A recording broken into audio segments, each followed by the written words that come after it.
Audio Jungle.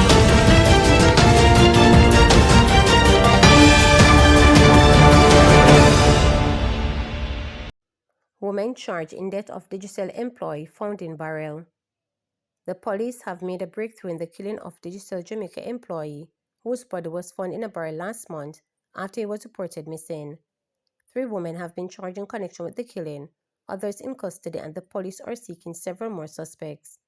The deceased, 43-year-old Kevin Walker, from Antrim Road in Vineyardtown, Kingston 3, was a sales administrator at the telecommunications company. Walker was found inside a blue plastic barrel along Industrial Terrace in Kingston Western Division on February 3, 2025. His stolen debit card and credit cards have since been recovered. Those charged are Anita Venza, 30, from Mark Lane, Shade Benny, 29, from Oxford Street, and Jadine Birdie Williams, 36, also from Oxford Street, all in Kingston. They have been charged with murder, conspiracy to murder, simple larceny, being a part of a criminal organization, providing benefit to a criminal organization, misprision of felony, accessory before the fact, accessory after the fact, and preventing the lawful burial of a corpse. The police have listed 2 men as persons of interest in connection with the killing. They are Lavara Whittle and a man known only as Shano. These men are asked to report to the Denhamton Police Station by 6 p.m. on Monday. Assistant Commissioner Michael Phillips, head of the Air Force Police, told reporters that the breakthrough was as a result of a cutting-edge technology and forensic science the JCF has employed. After weeks of meticulous investigations, our team of investigators, supported by our partners and other significant stakeholders, utilized advanced technologies and other forensics, including DNA forensics, to re-examine the evidence and identify new leads in the murder, AC Post noted. The combination of advanced technology and forensics experts have proven to be a game changer in our efforts to solve this crime. Information reaching reporters indicated that around 10 a.m. on February 1, Walker left home and went to meet women who lured him into the Hanaton community. While there, he was accosted by 3 men at a premises. The men robbed him of his debit and credit cards and forced him to give up his personal identification number and online banking information, which he did. Immediately after, police said 2 women went to the ATM at Crossroads St. Andrew, where they withdrew monies from Walker's card, returned to the premises, and shared it among the group. Walker was tied up, beaten, and stabbed to death around 11:50 the same day. The body was put in a barrel and placed in a disposed area of Industrial Terrace.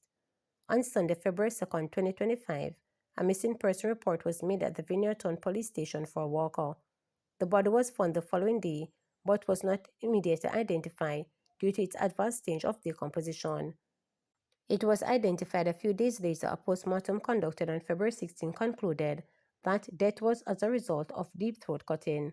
Prior to that, the police said intensive investigations led them to a targeted operation on Mark Lane on Wednesday, February 5, 2025, where Vanzi was held and one of the bank cards was found in her possession.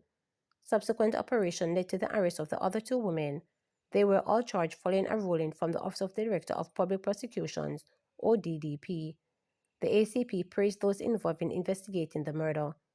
I would like to commend and acknowledge the invaluable contributions of our forensic experts, our technologists, and of course investigators, and some other critical stakeholders who have worked tirelessly to bring this investigation to a successful resolution.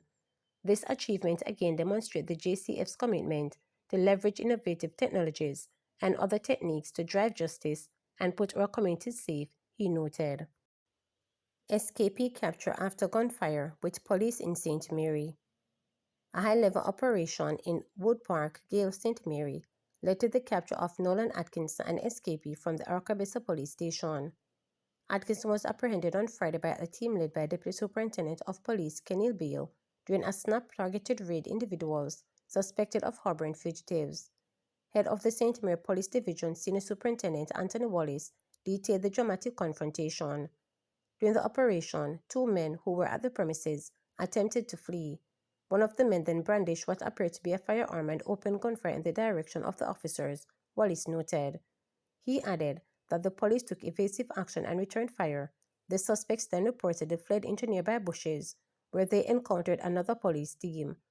The armed suspect again opened fire, and during exchange of gunfire, 1 man was shot and injured, while the other made good his escape, Wallace stated. The injured suspect was taken into custody and later identified as Nolanda Atkinson, who had previously escaped from police custody. He was transported to the Portmore Hospital for treatment.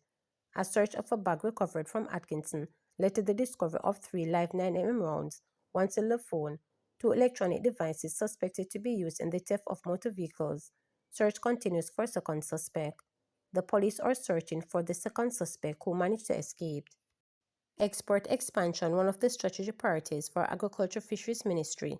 More reduction soon in onion import bill. The Agriculture and Fisheries Ministry says export expansion is one of its strategic priorities to ensure growth in the industry. Portfolio Minister Floyd Green made the comments during the sitting of the Standing Finance Committee. Mr. Green explained that crops such as yam, mango, ackee, and sweet potato are among the key drivers of the ministry's export expansion plan. He said efforts are therefore being made to increase the production of these crops. Mr. Green also noted that his ministry will be seeking to use several fisheries products other than conch and lobster to drive export expansion within the sector. Meanwhile, Mr. Green said plans are ongoing to facilitate a further decline in the sector's import bill. He pointed to the decline in onion imports, with further reductions expected this year. We are bullish about driving export. Export expansion is one of our strategic priorities. The crops that we're looking to focus on, yam. We want to continue to drive the exports of yam. Yam is our number one export. The mango agri-park ties into our export trajectory. We want to increase our export of mango, breadfruit, and ackee. Sweet potato is another area that we're looking to drive production so that we can increase export. Outside of that, in terms of exports, we're doing other things, including export clinics, where we're having at least one per quarter to build capacity across all our exporters. And I did highlight some of the priority crops. Also, our fisheries products. We do export conch, we do export lobster. We believe there are other opportunities out there that we'll be looking to drive. Hydol facing fraud cases after allegedly selling rented vehicle for $800,000.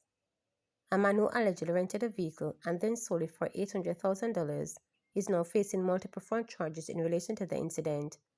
Charged with larceny of a motor vehicle, obtaining money by false pretense, and possession of criminal property is 23-year-old Trevon Hydol from St. Mary.